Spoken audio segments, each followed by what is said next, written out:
dia suasana tengah malam di tengah-tengah bandar Kuantan dekat Taman Terontom ni, dekat dengan ni Menara 188.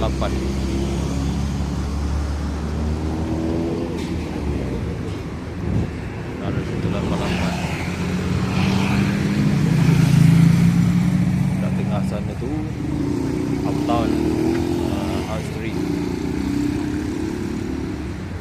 yang kita orang lalu tadi, petang tadi. Memang crowded lah, sangat crowded dengan pengunjung lah. Ni Menara 188 malam pun beroperasi lagi. Memang nak lintas pun payah lah. Orang terlalu ramai, kereta banyak sebab di tengah bandar.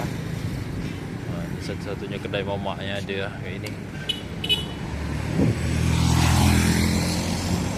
So, memang best lah.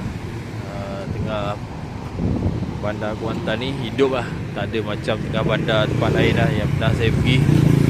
Kalau dekat Ipoh pun mati lah time-time macam ni. Kat sini dah pukul 10.30 malam pun masih meriah lagi .